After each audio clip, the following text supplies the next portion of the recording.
now, and then we'll be officially live in 2 minutes. I'm going to set this timer. Welcome, everyone. We'll be with you in 2 minutes. While everyone's rolling in. Oh, yeah.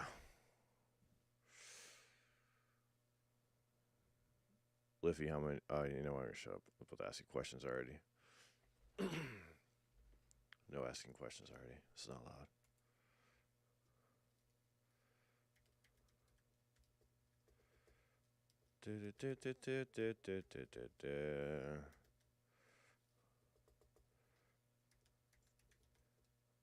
Will I fuck up the intro? That's the question.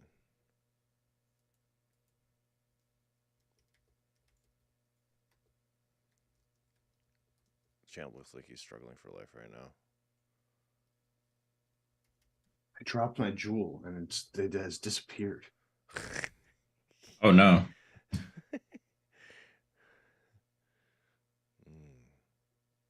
Ooh, your set list got metalism. Oh yeah. Neon got robbed. I actually agree. Love it. And you got distortion. Wow. I don't know though. Oh no, Mega Student is still there. I'm like, of course I have that Mega Student. It's the only baby metal song that matters. Just kidding. The new version of Megitsune is very nice. Oh yeah. Oh, it's gonna be fun chat, everyone. We're just watching well, I'm watching Champ struggle to find jewels right now. It's a great sight. Lots of bending over.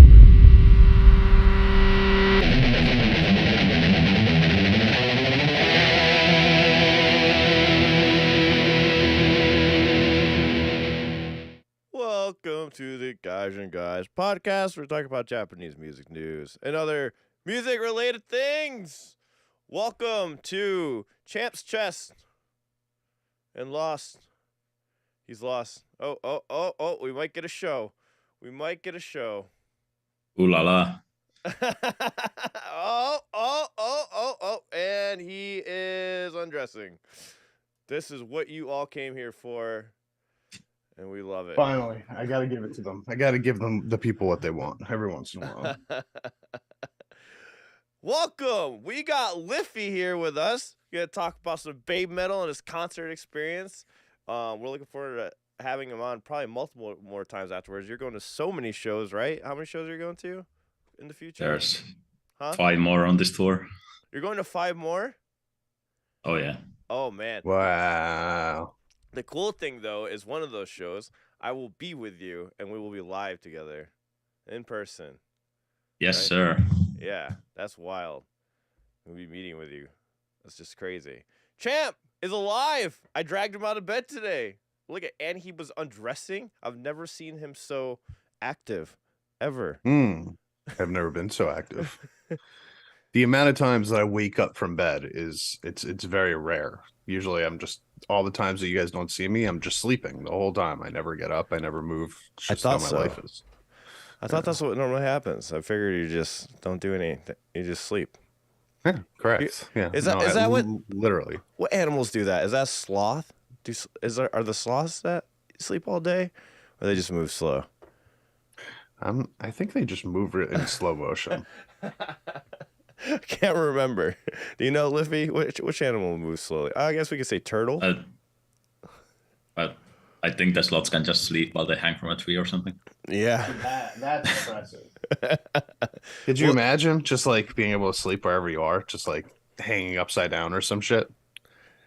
See, and that's like Champ. He can sleep anywhere. He's an impressive sleeper also. I'm very, very good at sleeping. Good for me. Oh man, guys! So I made the mistake of going to bed at 4 a.m. and then, well, no, I got home. I had a show last night, played a show, and I was like, everyone was like, "Oh, you should stay out." I'm like, "Cool." I was like, "Yeah, I'll stay out." I should have checked the calendar at that point because I got home at 4 a.m. and then I was like, looked at my calendar. I'm like, "You have a podcast tomorrow at 8 a.m." And went to bed and I'm like, "This is gonna be fun." So Mistakes were made. mistakes were made. You just got to cross that barrier line, you know, where you go from like, if you get like, 8 hours of sleep, you're good to go, right? Like everybody's happy. You get like 5, 6 hours of sleep, you're tired all day long. But if you get like 3, 4 hours of sleep, you get like past that point of tiredness to the point of like silliness, and you just got to kind of ride that wave for as long as you can before you crash. Yeah, I'm riding the silliness with some delicious coffee. With some Irish cream. Speaking of, give me two seconds. I'll be right back. I gotta grab mine from the kitchen. I forgot about it. You're busy looking for your jewels. We understand. Anyways, Liffy, welcome so much, man. So tell us all the shows you're going to. So you said 5 of them. So which ones have you went to London, right? Yeah, I went to London and Leeds these past 2 ones, and then I'm going to Stockholm in like 10 days, 8 days. I'm sorry, and then is the Berlin and Vienna trip later, early next month, and then the 2 shows in Finland at the end of May. At the end of May. So there's 2 shows in Finland. Yeah, one in Helsinki and the other one in the middle of nowhere. In the middle of nowhere. That's interesting. Do those shows? Have you ever went to see a show out there before? Or no, but I know Sabaton likes to go there for some reason. They probably have a lot of fans, maybe right there, right? I guess. Yeah. Are you a Sabaton fan? Yes, I am. Yeah. So something I was seeing some posts. I was seeing some comments on the one on the podcast we did with Neon, which we talked about the London show. They're saying that some of the fans were like, it's pretty divisive sometimes, or like kind of weird with the Baby Metal fans and Sabaton fans. They're ones that are exclusive. Did you feel any of those vibes when you were at these shows? No, I don't think so. Not really. No, they're probably just. I heard a lot of positive comments from Sabaton fans over the 2 shows. What kind of comments? It's like, how is this so good? Like, and all that. That's good. I have no idea what's going on, but it's awesome. Like, in that vein. That's good. Do you think a lot of those people have never listened to Baby Metal before? They probably heard one song before. Yeah. So they're still new to the train most of the time. Yeah. So with first of all, Champ, are you going to a show? You are going to one, right? Yeah, I got tickets to the Hammerstein show. Is that New York City? Yeah. Guess who's going with you? Hey, well done, boy. Well done. Did you get normal priced tickets, or did you have to spend like the $300 or $900? It was $120 for a ticket. I got lucky. Okay, not too shabby, not too shabby. Bad. I mean, it wasn't not quite as good as the pre-sale code prices, but a lot better than other prices I've heard people are searching for. Yeah, I gotta say, shout out to Sarah Molitz for helping me get there. He is the man. So, yeah, brother. And this time we're gonna properly hang out and do a podcast when I get there. Sweet, let's do it. The last meetup Champ and I had was like just awful both times. He pretty much, the first time we met, I was wasted. Second time we met, I was also kind of wasted. Wasted. I don't know if I'd use that word, but yeah, something like that. Beyond that. I was mentally not there. Yeah, mentally. Yeah, you were not in the building with me, even though I saw you right in front of me. Yeah, my it has left. Champ hibernating between streams. That's what I do. I'm saying, like, people think that like I go live a life or something like that, you know, like I record my videos and then I go live my life. No, I record my videos and then I just sleep. I don't even go to my bed behind me. I just put my head down where I am right now and I just wake up next time I have to record. Just sleep, stream, repeat. Exactly. All right, so we heard a lot about London from Neon, but I want to hear from you about London. Give us that summary of how it was and everything. Oh, London was awesome. Got to meet a lot of cool people from the internet communities, and it wasn't raining all day like it was in Leeds, so that was also nice. Oh, it was raining in Leeds the entire time? Oh, yeah. Yeah. What was your favorite thing about the show in London that separated it from the Leeds show? Probably just meeting all the people, I'd say. Mm. That was the better part. Okay, so you met more people in London. There was a little bit less in Leeds. Yeah, I'd say so. Okay, that's interesting. How far is Leeds from London? Leeds is up north, right? Leeds is up north, and London's like here or something like that. Far, but reverse side. Yeah, the train was like was it like 2.5 hours or 3 hours, something like that? Mm. Oh, that's not bad. That far. Yeah, you can probably get around the UK pretty quickly, right? It's not too big. Yeah. Yeah, just take a train everywhere. London kind of reminds me of like how New York City's set up, like because when you have it, you can get on a train and go to you go to Philly, go to Jersey, go to like get everywhere pretty quickly. That's why it's so easy to do those band-maid shows because they're like all within hours from each other, like an hour. It's a hub. It's a hub. It's a hub. It just takes you go there and it'll take you anywhere else that you want to go. Yeah. What was the other place? It was like New York City, Jersey, Boston. Oh, that's right, Boston, and then Philly. I didn't realize Philly, Pennsylvania was so close to New York City. I'm like, oh wow, it's not really that far. It's right there. Mm-hmm. It's why I have to make a choice every time that somebody comes over to the East Coast for a show because they always play Philly, they always play Manhattan. It's like, which one do I feel like traveling to? It's basically equidistant from me. Yeah, that's why I was like shocked when you first told me you were going to Pennsylvania. I'm like, damn, he's gonna go to Philly. That's unusual for Champ to travel that far.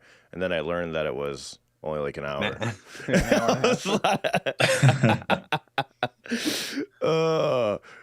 It's basically, do I feel like dealing with the tunnels into New York, or that's the only choice that I have to make. Do I want to deal with the tunnels, or do I want to deal with the crime in Philly?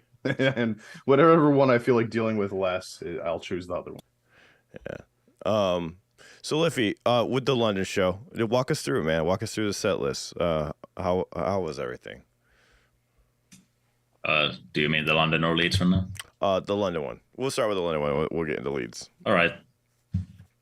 Well, yeah, it was the same set list as Leeds, except they dropped Distortion and replaced Metalism with Divine Attack. And well, I'm actually intrigued by the fact that they didn't play Divine Attack at both shows. I'm surprised by that. It's their first single off their new album. They actually played Divine Attack at 2 of the UK stops out of 4.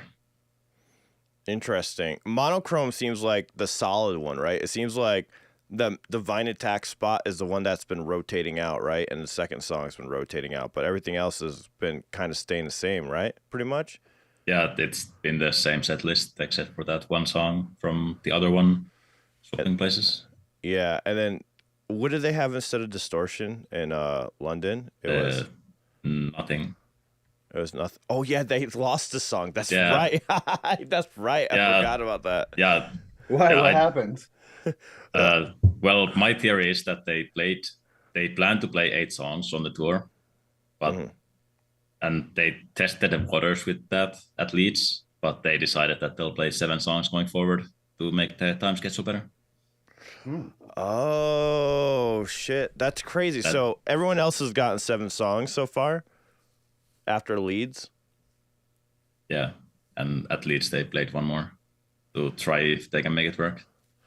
At least that's my theory.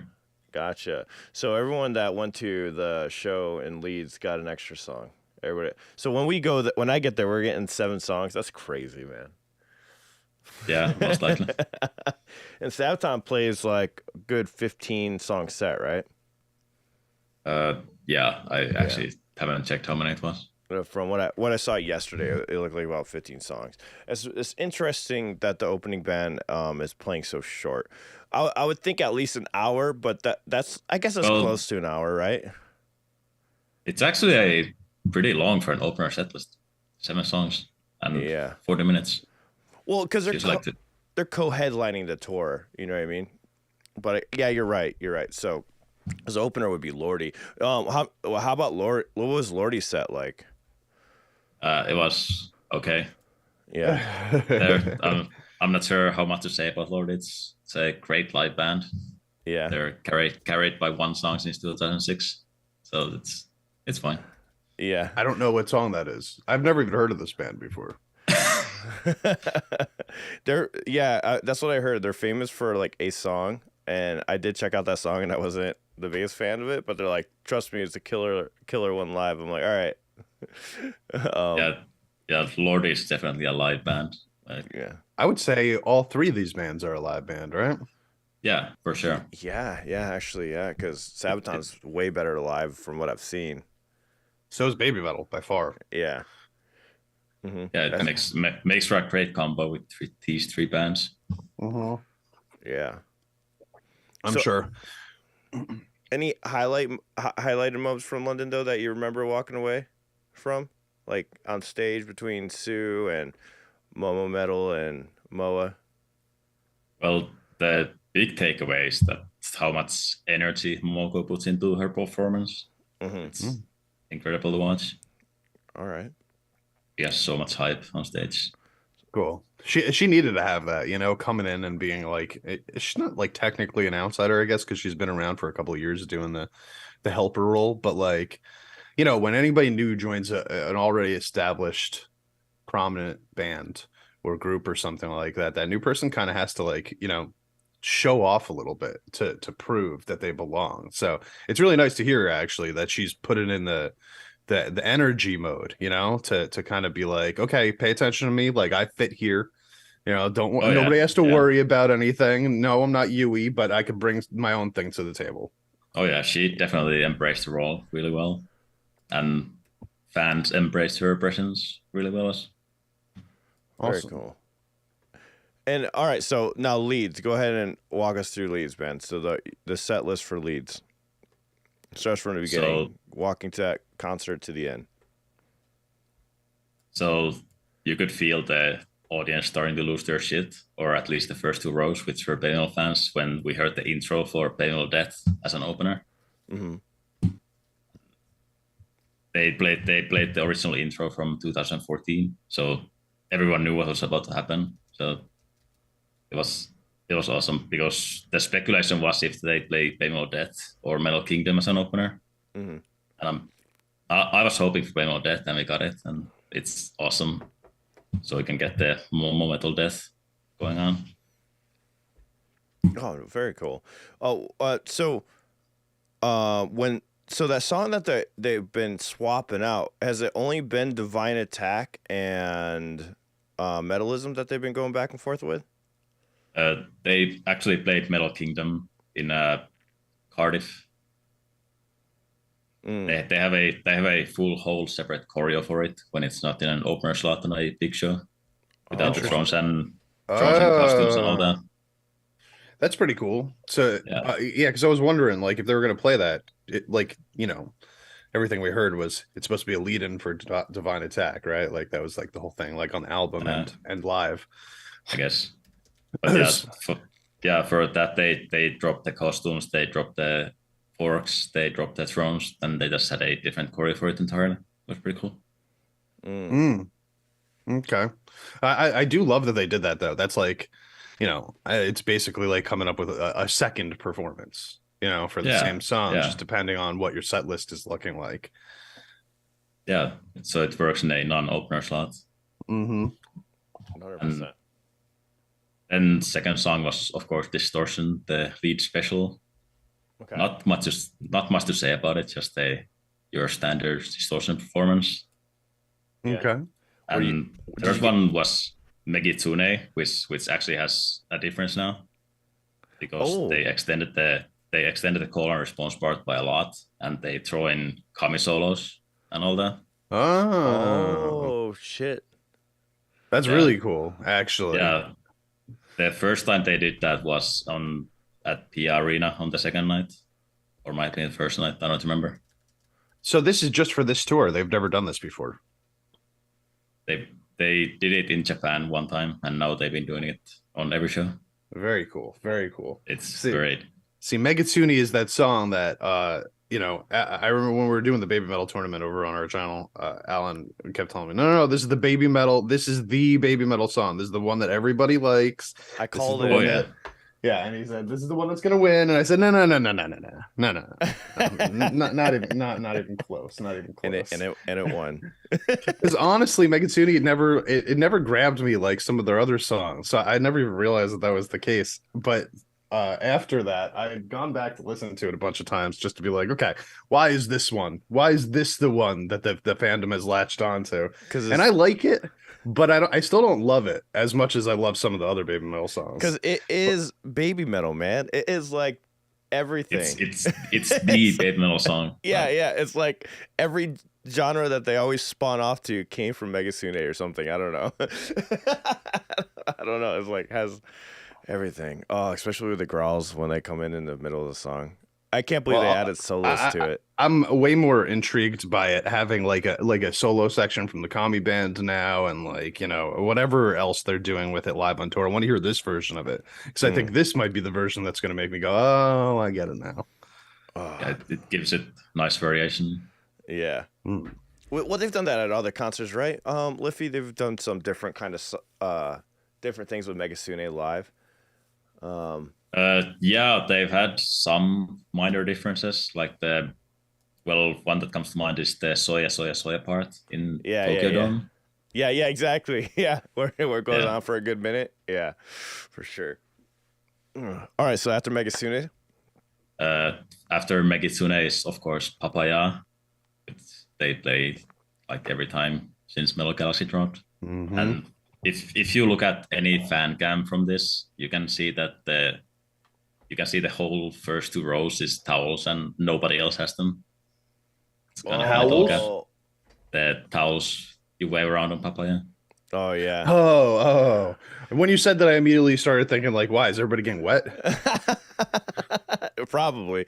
It's like those rides over at Disney World. It spray you from the chair in front of you. Did they sell towels there? No, they didn't sell towels. So these are towels people bring. So I gotta bring a towel. Is that what you're saying? Yes, you do need to bring a towel. Will this work? Hold on. Will this thing work? I have like that little thing that you throw over. It's kind of like a towel. Hold on, let me grab it. Is he about to show us a washcloth? He's gonna show the hooded towel with the one, I think. He has one, count? right? Does that count? I can't see it very well. That's more kind of a towel. A drape. Actually, I don't really know what that thing is. It's a banner. Mikoto, he sent it to me. It's a banner. It might work. What? It's like a towel, but it's a towel. It just doesn't make sense to me. I'm like, why does this towel have a hood? It is a towel. It's a towel. Yeah. It's a weird towel. That works. Yeah, just bring that. Like, I don't know how spinnable it is. Put it on, bro. Put it on.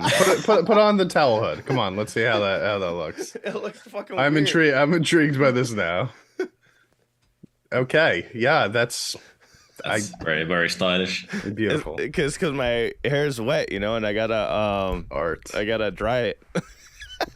It's a new look. I could see a wrestler coming out to the ring like that. Yeah. It reminds me of like those boxer things or whatever. Yeah, like an MMA fighter, just draping it over their head. Yeah, like this. Just put it like that. There we go. Exactly. There it is. There's the look. There's a button too. What the fuck? I guess it is. Wow. Yeah, like all right. Well, that's what it's supposed to be, right there, man. There you go. I never even thought about. I'm like, by the way, shout out to Mikoto. He sent this to me. I'm like, I don't know what you do with this, but there you go. That's what you do, man. In case you just, I guess if only your ears are cold and everything else is fine, you wear that. Yeah, if you want to keep your nipples warm and your head warm, this thing's got you covered. Maybe, it's for like the K-pop girls that dance around when they want to show their midriff. They just wear that. Jan said, Alan, you got to take the t-shirt on, the t-shirt they have off underneath it, and just wear the towel. Yeah, that makes sense. You can expose your back and stuff, and you won't get taken down on the stream. That's what you're wearing to the shows now. I'm just gonna go like this, shirtless with just this on. I'll probably I'll get kicked out fast. as someone just said in chat, that BABYMETAL boxer look. Yeah. Yeah. Maybe the BABYMETAL boxer. There you go. I could see that in one of their music videos. Yeah. You know, they've had like martial artists and like demons fighting and shit. Like, why not a boxer? Like in karate. Yeah. That's what I'm gonna wear for BABYMETAL streams. I'm just gonna wear this. But seriously though, what is this for? I think it literally is for what we were just talking about. Like the more that I think about it, I think it's for like, you know, like if you're gonna get sweaty. Yeah. And you just want to protect the sweat from dripping down. I do sweat a lot. Oh man. I also run around like a maniac, so there's probably a good reason for the sweat. But you know, okay, so we got Pop. Yeah, they brought out towels. Probably not like this. They probably brought smaller towels. I'm assuming. Oh yeah, all colors and all that. All colors, yeah. I'm surprised. They have like. I'm surprised they didn't have like maybe like a baby metal specific towel that you only could spin around. Oh. All right, and then you had Metalism. Tell us about. We get into the new songs segment of the show. So Metalism, and they've actually improved this song pretty much every time they played it so far.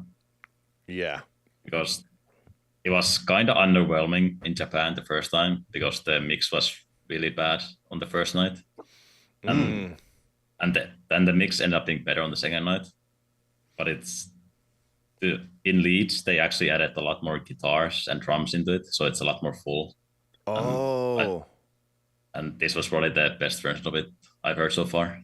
When you say add more drums and leads, what do you mean? Like they just did more that wasn't there on the studio recording, or?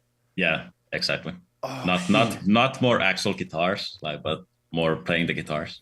Okay. So it didn't. There wasn't just like a man with like a wagon carrying guitars onto the stage. No. They just had more guitar parts in the song and more drum parts. That's interesting. So, do you think that in the previous shows, then the guitarists and the drummers, for example, were playing simpler things, or it was more being carried by the backtrack? Yeah, there was a lot of commies standing around in Japan during the song, so probably that's why they just weren't doing a whole lot during the song. Interesting. Gotcha. So they probably, like this comment just said, that the live band is louder in the mix. They probably brought that up too a little bit, you know, instead of keeping it so low. Hey, I'm just going to say, for this being like a towel that doesn't really cover anything, I'm actually getting pretty hot. That hood was getting hot there. Dude, I found that the older I get, the less I am capable of handling like a hood on my head. Dude, like I used to wear a hood on my head every day, and now I feel like it's weighing me down. The older I get, the less clothes I want to have on, is what I've noticed. Yep, it's true. It's true, anyway. Especially the bottom half. I just want to let it hang. All right, I'm getting off topic, but anyways, back to BABYMETAL. Sorry. Yeah, of course, right. So yeah, Metalism. I think Metalism is my favorite song of the non-singles of the other one live. Okay. I hope they played for it in Vienna. It would be cool. What? Yeah, but then you get monochrome live. I do find it fascinating that they only have 2 new songs on this tour. You know what I mean? I thought they would play like at least a few more. But they need to have room for Ortel classics. Yeah. Were you happy about that, Liffy? Yeah. Did you? Yeah, you wanted them to play the classics. I think that's absolutely fine. Yeah. Okay.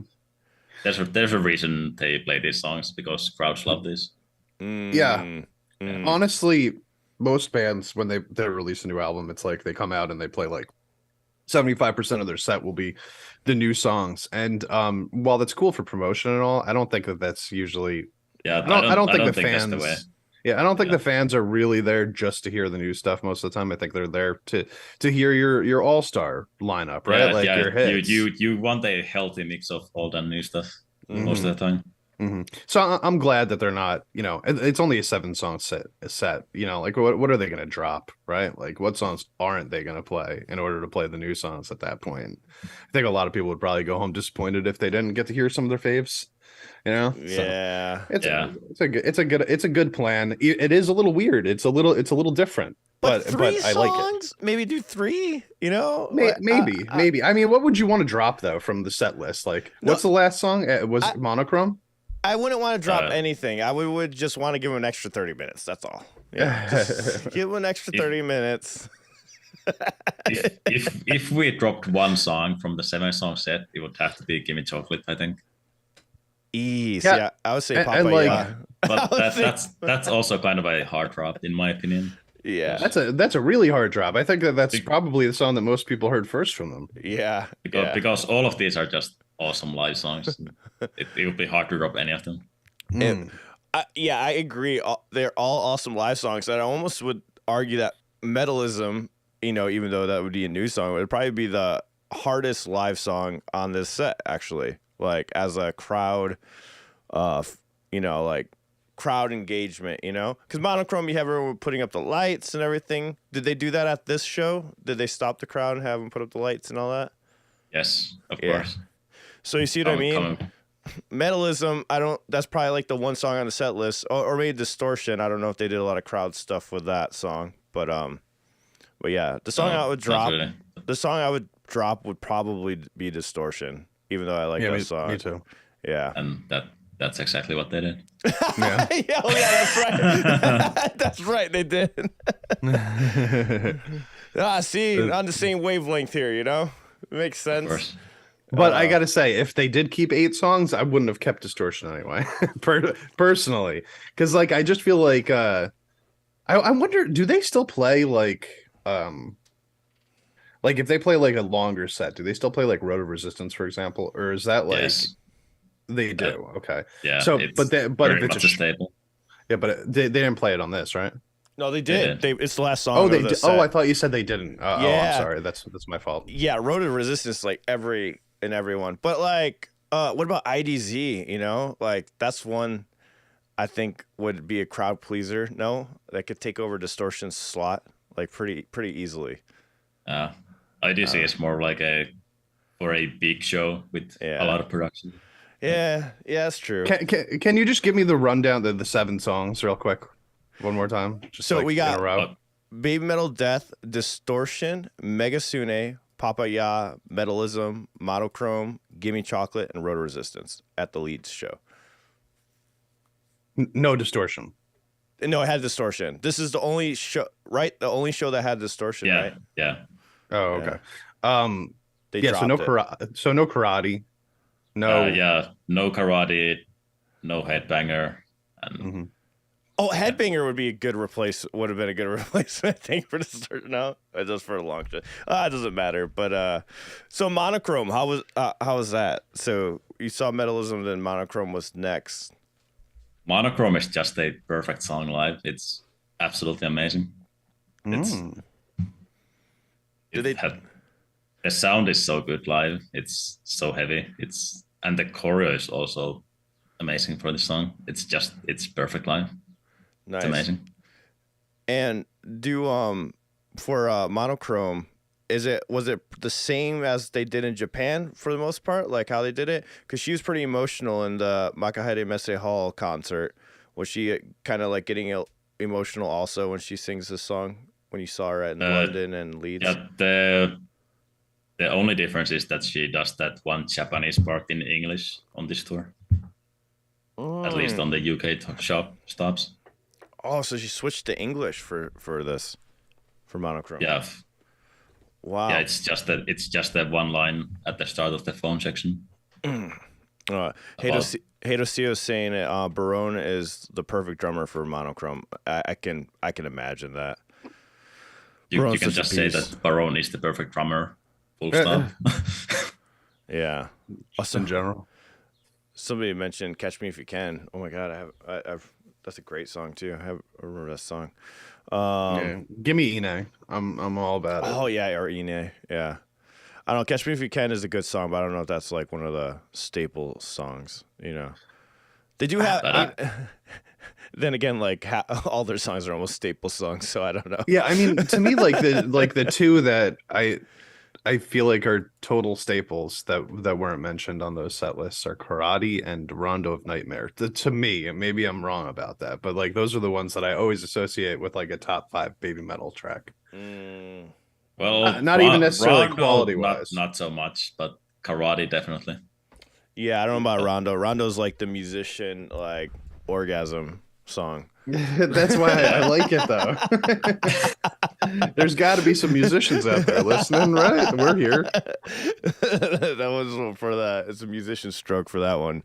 But that Rondo Nightmare is really cool. The live versions of Rondo Nightmare are crazy.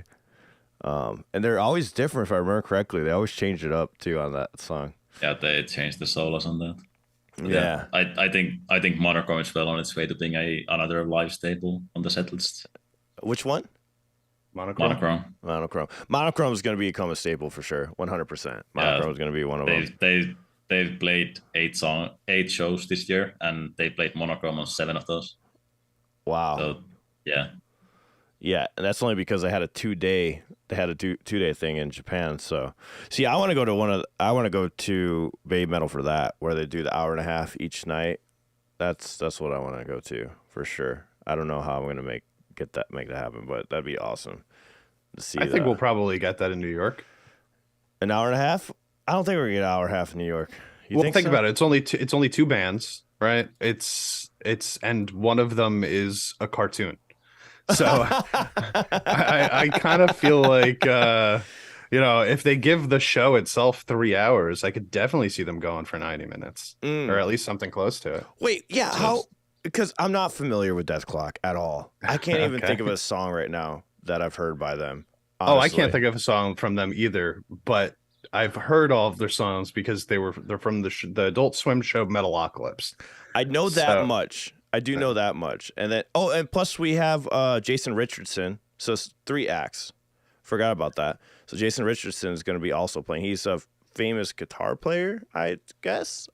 He's been in some bands I've heard of. I didn't know he had.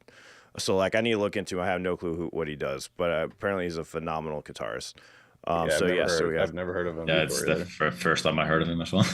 Yeah. I was like, and then he has a death metal logo for his name, which was hilarious. So when I was doing like a little news blip about it, I was like, and then there's this guitarist, Jason Richardson. I'm like, and I said it. I was like, bro, you need to change your logo because I could not read that. Because it like blends into the flyer. Yeah, it does. It almost looks like a part of it. Yeah, it looks like a design for the flyer. Yeah. It's so ridiculous. Oh man. So Jason Richardson is the least metal name I've ever heard in my entire life. You would think he would have switched his name, right? Or just like used anything that's not just like, here's my name. I'm a metal guy. He's known for being in Born of Osiris and Chelsea Grin, which is funny because I've actually opened up for Chelsea Grin. But I've heard of those names. Yeah. So a member of All That Remains. He's in All That Remains now.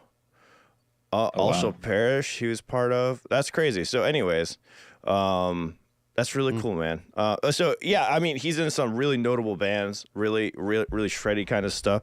Chelsea Grin was crazy. We played with them at a church.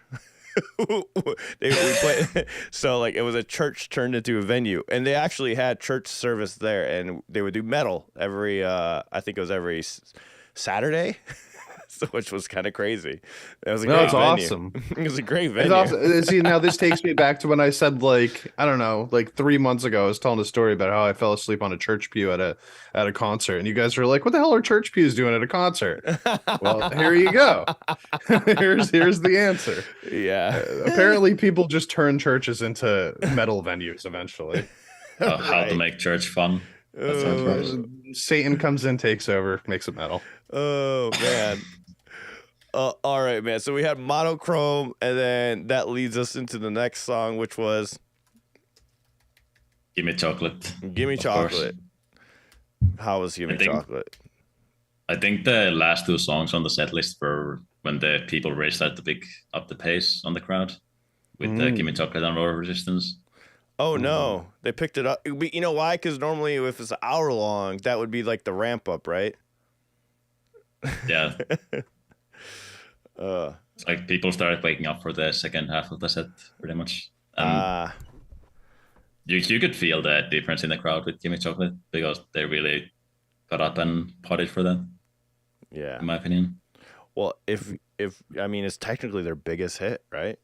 Give me Yeah, chocolate. that's the one that most people in the crowd would know, at Yeah. least. I feel like Like that's maybe the one song they've heard. it's the casual song, right? It's for all the casuals out there. Yeah, Yeah. kind of. Kind If of. you've come across Baby Metal before, you've probably come across Gimme Chocolate. I mean, yeah, because it's. I mean, look at this. It's 175 million views. It's by far their biggest song. Like, there's nothing that really comes close to that. Yeah. What's Karate at? Like 80 million, something like that. Man, I don't even think it's at 80. No Let's idea. see.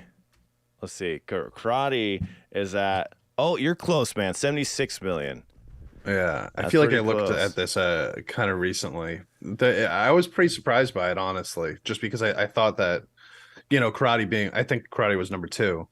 I just figured that was close to what Gimme Chocolate was, but Gimme Chocolate, man, that is the front runner by a long shot for Baby Metal songs. And it's a good song, man. Like, it's a. Yeah, it's cool. Yeah, I mean, I know some people like we didn't hear that song first, but some people were like, "Oh, so I think it's a great song. Like the instrumentation's like awesome in that song. It's a really good one." But I also didn't overplay it a lot, so I think for some people it just feels overplayed. But for me, I'm like it's always sounds good to me. I can listen to it any day. Well, it's also like what, almost 10 years old at this point. So, Yeah. if you've discovered Baby Metal when they came out with that song, you've heard it just a million times already. Yeah, exactly. It's just an awesome live song as well because you can see how much fun the girls are having performing it on stage. Yeah. That's Awesome. actually really cool to hear, just because a lot of times with bands, the older music, they don't like to perform as much anymore, because for the same reason that we get tired of songs by listening to them all the time. If you play the same song every night for 10 years, you get tired of playing it. So the fact that they're actually still enjoying playing it is nice. That's pleasant. I see. Yeah, I know what you mean. So I was talking about this with my band a couple days ago. We have 2 songs that I hate practicing, but I love playing live. Does that make sense? I feel like Gimme Chocolate's probably like that song where like, do we have to rehearse this song? We have it down already. Like, there's no reason to go over it again. I have a couple songs that for me, that's Phoenix and Orthodoxy, like 2 of the favorite songs for most Dichotic fans. And I'm like, I hate playing them so much, but live is great. I love it because the crowd interaction is great. It's awesome. It's always a good time getting people singing along and stuff. But man, when it comes to like rehearsal and we gotta do like the whole set list, I'm like, do we have to play this song? Yeah, Because you're just standing there. It's just like, I'm done. I feel that totally. I mean, I feel like it's all about the energy, right? Like, Gimme Chocolate's going to provide that energy from the crowd for them. So playing it to nobody is probably so boring for them. We played this thousands of times, guys. Like, they're just like in a room, like, getting no reaction to it. But when they take it out on stage in front of thousands of people, suddenly now this is the song that everybody's getting the most into. Yeah, you can just see how much fun they have with that. It's awesome. Yeah. Liffy, didn't they change the choreo for Gimme Chocolate just a little bit? I don't know. I think I remember seeing, I'm just making up shit now, but I'm pretty sure. I'm pretty sure somebody was mentioning that they changed it up a little bit when Eric and I were doing a concert reaction to Makaheri Messe Hall one. I'm pretty sure they were saying like, oh, they changed it up a bit.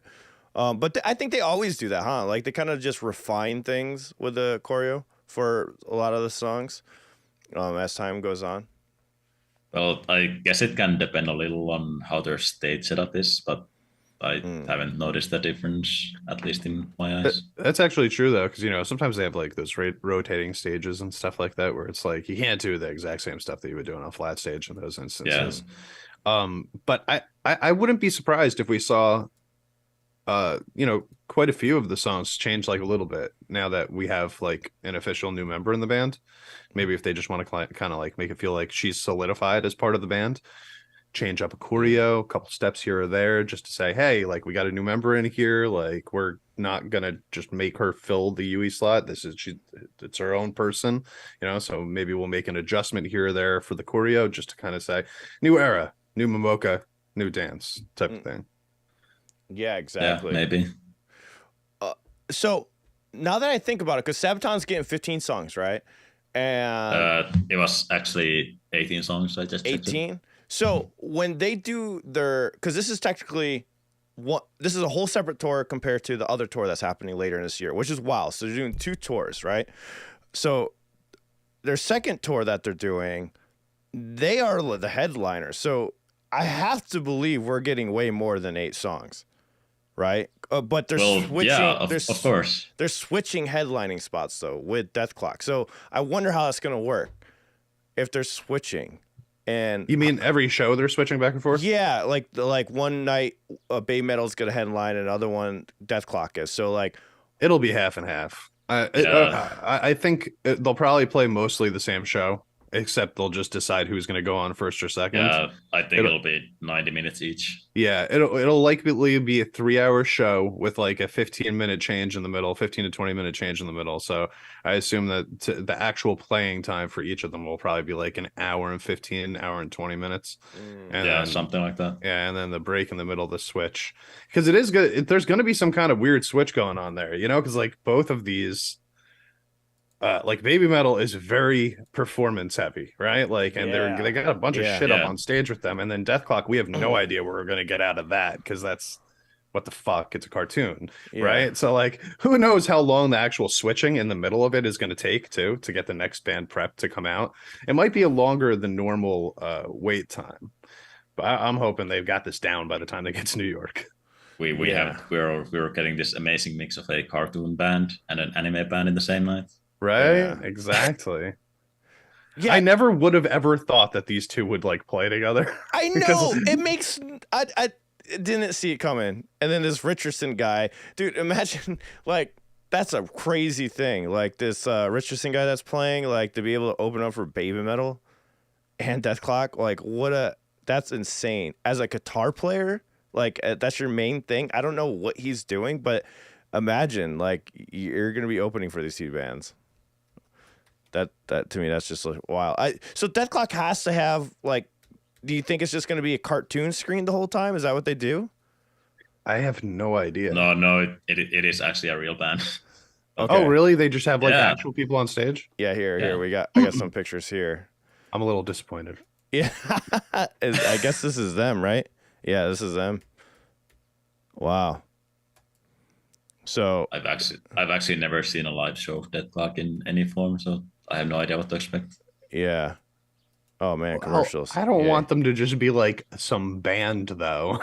Like, I mean, if they go up there and they do like cool stuff that like references the show and stuff like that, then okay, that's cool. I hope they don't just like get on stage, like play the songs from the show and then like walk off though. I want there to be some sort of like performative aspect to this, because like what else is the appeal of going to see a band that came from a cartoon?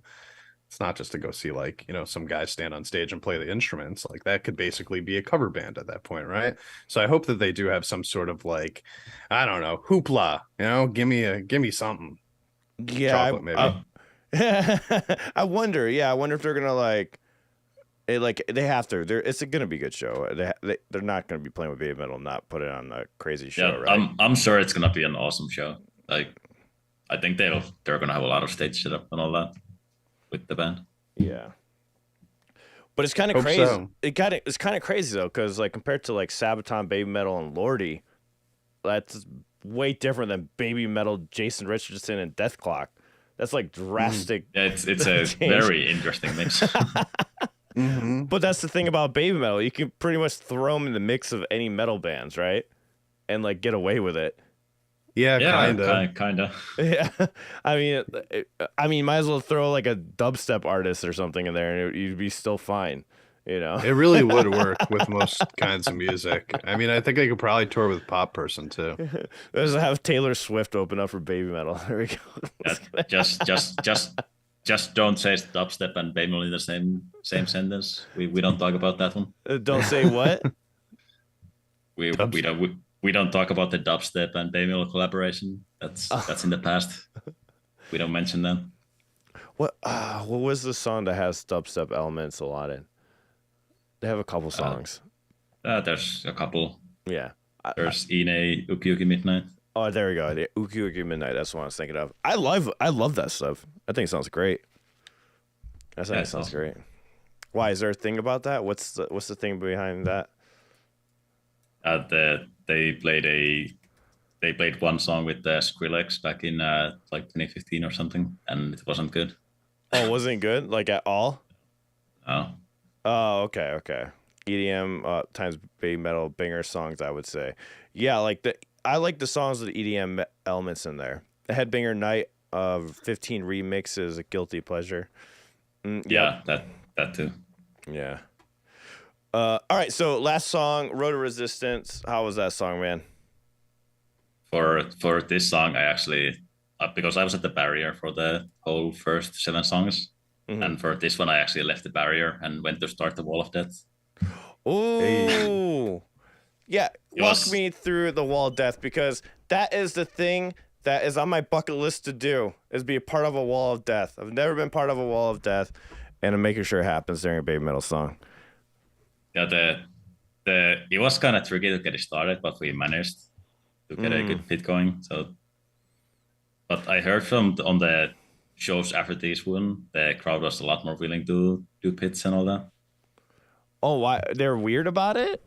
Like they didn't want to do it, or it was just kind of hard to get it started.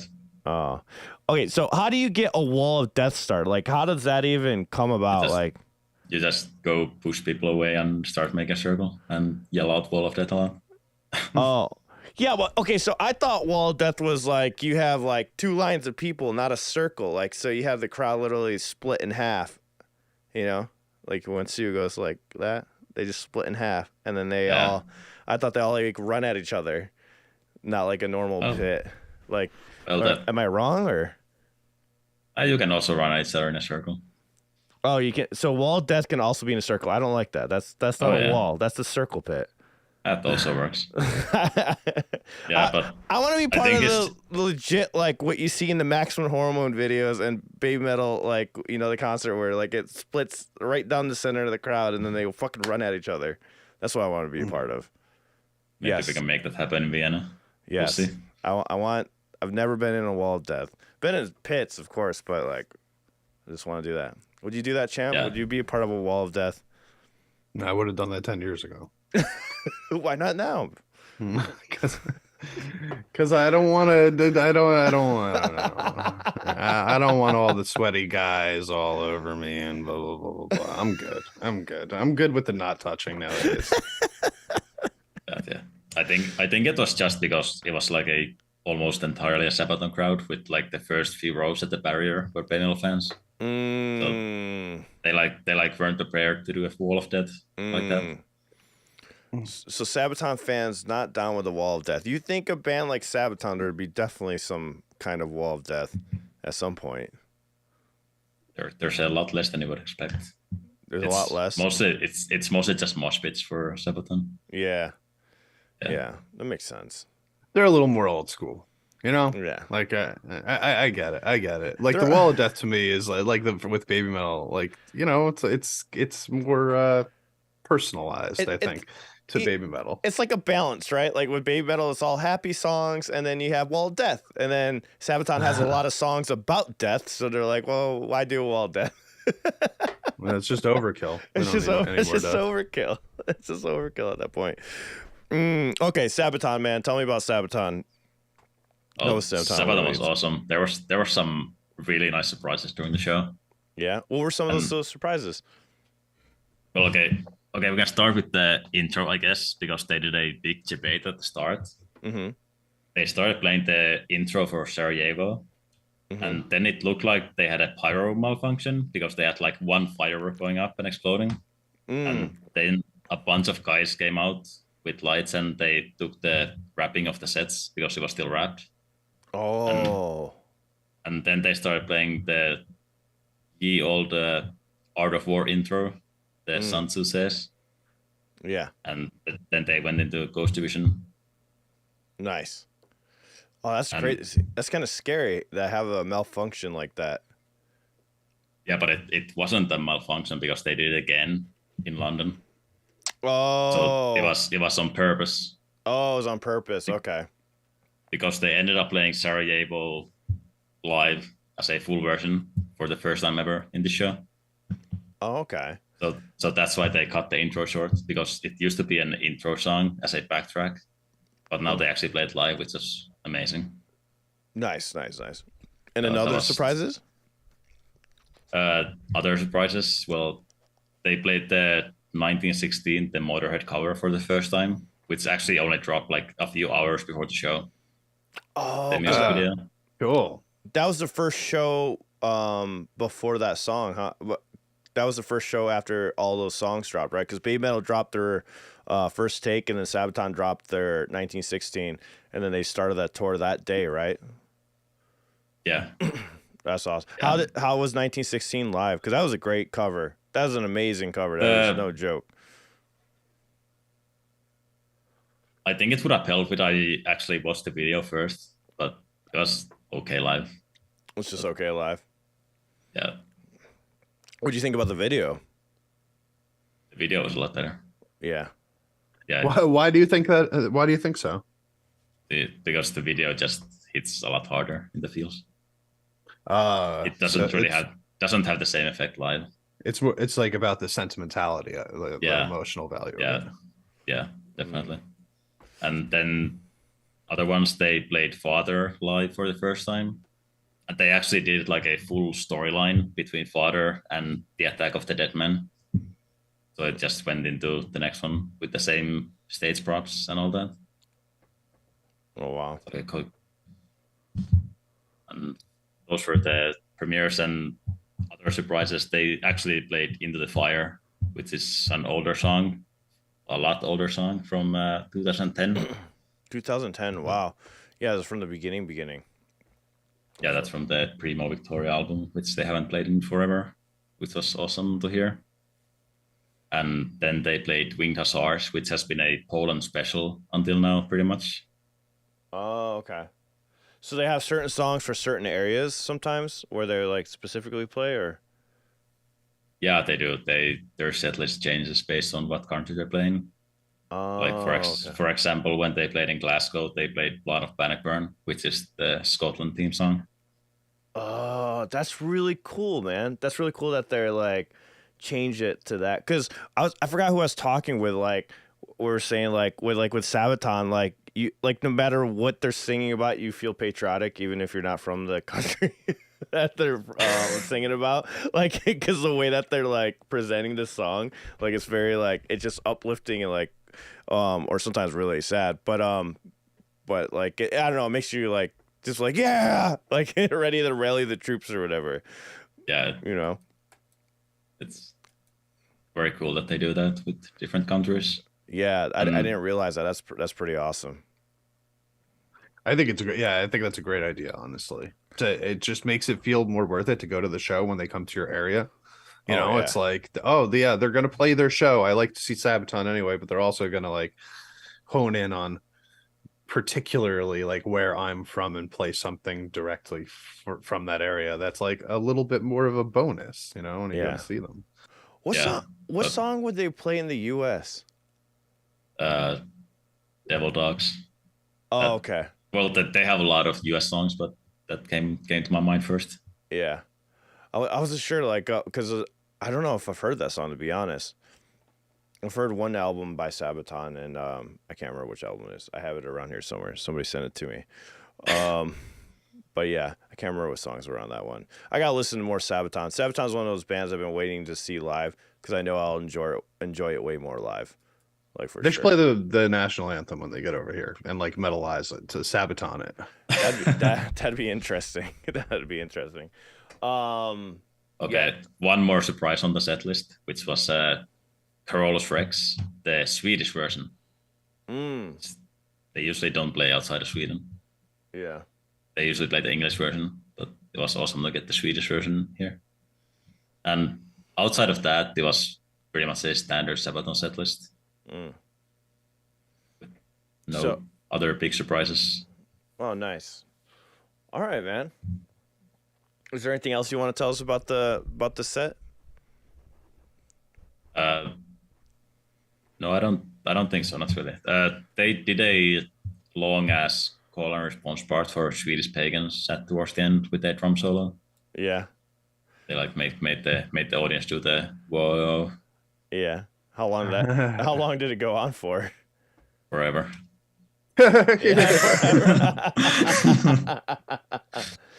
Legend says they're still doing it right now. Yeah, Cool. Yeah, Sounds like it was a fun show, though. it Yeah, was hell yeah. so much fun. The Sabaton setlist was just awesome. Yeah. Jan said I couldn't tell where one song finished and the other one began. They had good energy, but I was bored after 30 minutes. I gotta say, I feel like that's not uncommon when it comes to like really heavy metal shows. You know, like especially, I don't know how well you know them, Jan, Sabaton in general, but like if you go to see a metal show that's like really heavy and you don't know the band very well, a lot of it can bleed together just because it sounds like a big mishmash of heavy music. You know, That's definitely true. Because I've seen some bands which I didn't know before, and it kind of all just mixes together. Yeah. A lot of the time. Yeah. exactly. And the heavier, the more likely it is for that. Yeah. That's how that's funny that you guys said that, because the band after us last night was like that. They're really good. They're actually they're a really good band. Of course, like the ones that stood out is when they did like Laid to Rest by Lamb of God, and they did Children of Bodom song, and we're like, oh shit, then you got our attention. but yeah. I'm gonna pull out a random example. I saw Orbit Culture as an opener for In Flames, and I have no idea how many songs they played. Oh man. In Flames is a band you can say that doesn't happen with, because they've lightened their stuff enough, and that never really happens, never really gets too blended together. But I also saw another band called not Agoraphobic Nosebleed. I don't know why I was about to say that, and Yeah. I thought of it so hard that I forgot the name of the band that I actually did go to see. Shit, I can't remember. But there was this German band that that played with Wolfheart when Wolfheart came over here last month, and I had no idea. I basically just like zoned out for 30 minutes, just like, okay, did they play more than one song? I don't know. It's over now though. So Yeah. I mean, that's like Dichotic strategy. We just come out there and fucking blast people's faces really fast and get off stage. Because like I feel like it works really effectively. Just high energy, and then like bam, we're done, and people are like, oh my god. Because like some bands, I feel like they play too long, and like they wear out their welcome. You know, it was like, all right, guys, let's let the next band go on. That like it was funny because the band after us kind of did that. They're like did like 3 extra songs. They were the last band, so it didn't really matter. We're like, all right, I guess this is all right. I'm done. Like you guys can stop now. You know, this is just a bar, guys. Come on. I don't know. Sometimes I feel like that. The really long sets can get kind of draining at times. Yeah. Especially if they're high energy long ones. You know, like you have to have really good pacing. You have to be really good pacing. You have to have slow songs at some point. You can't go hard all the time. That, you know what? It was like that UK. I think it was Download BABYMETAL concert. It was like the first concert I ever watched. It was like 30 minutes long. It was like the fastest 30 minutes I've ever watched because it was just nonstop, like bam, bam, bam, and it was over. It was like the quickest concert reaction we've ever done. I can't remember which show. I think it was Download. That was like the first one we watched, but it was amazing, and it felt like that. So it's got its ups and downs. Yeah. All right, guys. Oh, go ahead, Liffy. Then there's also if you have like a fully seated stage sometimes and they play really long, that can get really draining. if you I don't mean, do it any really, moshing and all that. yeah, I feel like it depends. It all comes down to most of the time how well do you know the band, right? Like, because for me, Yeah. it's like if there's an opening band or even like a band that I only know like one or two songs from, I'm waiting for that one or two songs, and then the other ones, it kind of just sounds like noise sometimes, unless they're really like really tight and really really good, and their music is unique enough to kind of pull you in the midst of hearing it for the first time in such a chaotic live environment, but like most of the time if I'm hearing a band for the first time, I'm just hearing like, are they heavy? Like, are they heavy? Did they play solos? That's all I can like differentiate, you know what I mean? Because otherwise it's just like a big bunch of chunky chords that are Yeah. playing for a long time, and it really does get hard to You separate. just I listen to gotta a lot of random songs for a while.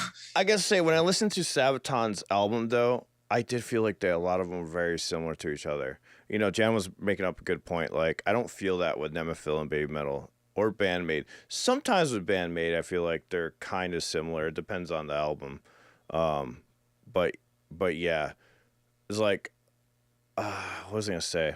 But yeah, I felt a little bit of that with Nemophila, and I loved the show, and I love Nemophila. They're one of my favorite bands out there, but really, they were so incredibly heavy, like, and it was so loud that yeah, like, and I'm not the only person to say how loud it was. Like, they were really loud. People were yeah, saying that to a detriment. yeah, That there were a couple times where I was like, what song are they playing? Like, I couldn't tell because it would just sounded like blasting music into my ears or whatever. But then they get to the chorus and you go, oh, there it goes. It lightened up a little bit. I know where they are right now. But like, that verse where it's just, and she's just rah, rah, rah, the whole time. If it's that loud, it's really hard to like kind of like separate from the melody or whatever. yeah, But ultimately, that I feel like that's just sort of a problem yeah. with metal in general, like a live metal show. It's way easier to differentiate what's Yeah. happening in music that's not metal, I think. Yeah, I don't know. I didn't feel that with Nemephil alive. I didn't feel that. No. I was kind of feeling this with Bandmate actually when I was watching the Tokyo Garden Theater show that was like 2 hours. Because I Yeah, was pretty done. I was pretty done like halfway through. Mm. yeah, because a lot of it's the same pacing. With if it depends on which bandmate songs they choose, but sometimes it's like with the same pacing. Because you're right. When I was watching that, I do feel that with bandmate sometimes. I love bandmate, but like, it's so much better to be there in person for sure. And when you know the songs, I'm sure that's how Sabaton fans feel also. And plus Sabaton has this thing where they can really get you to be loyal to them also as a band. So you're just their sport. Like we're just saying, like they change up their set list for each country they go in. So like every band has their own different thing, right? Or like Baby Metal, if you're a fan of Baby Metal, you're just so used to constant genre bending, And I'm sure that's going to be the same like with Maximum Hormone when I see them live. I don't know if that's a similar case or not, because Maximum Hormone goes off like from what I've heard. Of course, like I'm speaking from album perspective. I'm not sure how they sound live. But I could, and it depends on like how much of the same thing do you do on your set when you're playing live, right? Like, because I saw Dragon Force a few years back, and they're Oh no. crazy and technical, right? Like, and constantly shredding. But after like the fourth song, all I was hearing was shredding. You yeah, know what I yeah, mean? yeah, Like, exactly. Yeah, it yeah, just like exactly. there was no songs anymore. Like, Yeah, I was just like, okay, these guys just shredded for 40 minutes. yeah. And I was like, all right, that was kind of cool. It was cool when they like switched, one guy walked over and started playing the other guy's guitar. They were playing each other's guitars. I was like, that's a cool thing to do, right? But sound wise, I got lost eventually, Yeah. so I think it depends on like how samey is it from song to song, and then also how Yeah. good is the sound quality in the place that you're going to see it to. Yeah. There's only so many Dragon Force songs that people know. Yeah. I feel like that with all power metal, man. I'm checked out after 2 songs. Like I'm done. Like I'm like and it doesn't even matter. It can be even like with Iron Maiden. Like give me 3 and I'm good for now. And then, okay, I'll take a break. Give me something else after that. You know. But yeah, Dragon Force, like as much as I love the guitar playing, it's crazy.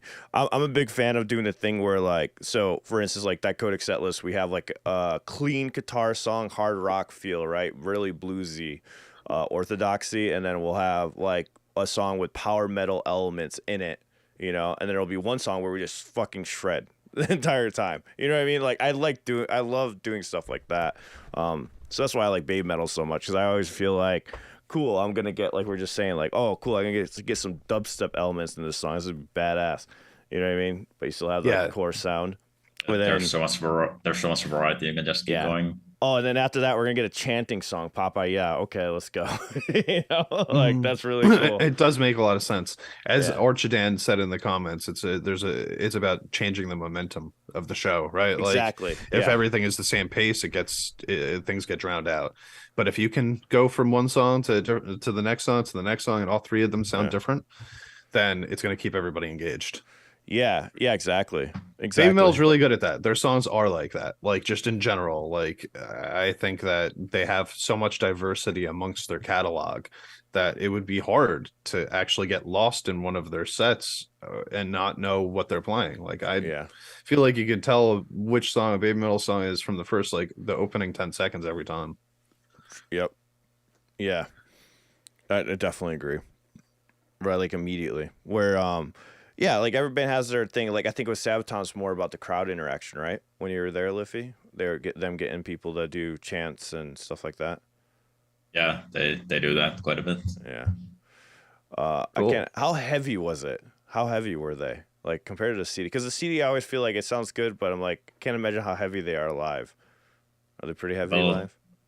Of course, it's not like the heaviest band of all time. Mm-hmm. But so like it's the guitars, more about the guitars, I'd say. Gotcha. Like they do a lot of solos and all that live.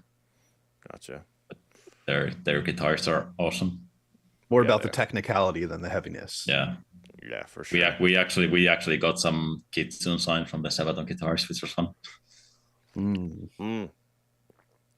All right, guys. Well, we're gonna wrap it up there. Make sure you if you're on YouTube with us right now, go ahead and hit that like button. If you're listening from Spotify or Apple Podcasts, and you want to add some comments, come to the video on YouTube and throw some comments underneath the video. We're gonna continue to do this, bringing on like fans that have been to the concerts, and we're gonna talk about the shows and stuff like that. And so we'll keep you guys all updated. Just make sure you hit the bell for notifications on YouTube. You'll be notified when we do this. We got some fans from some band-maid concerts coming on. We even have an Asterism review coming up when they played. So I'm pretty excited about that one. And yeah, because I've been liking that new Asterism EP. I've been really enjoying the hell out of that. It's a really good EP. The one with the vocals on it.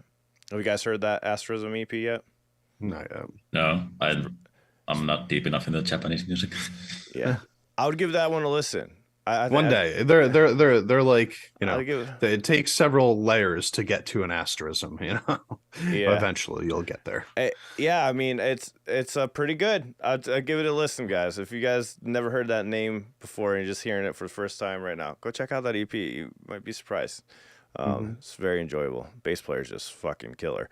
But anyways, see you guys all in the next one. Liffy, is there anything you want to promote before you go? No, I don't think so. Okay, you made that easy. I hope we see some people on the more Sabaton shows during this tour. Yeah, heck yeah. Right. Yeah, sounds good. I can't wait to meet you in person in Austria. So let's do it. All right. Cool. See you guys later. See you. Adios, everybody. See you.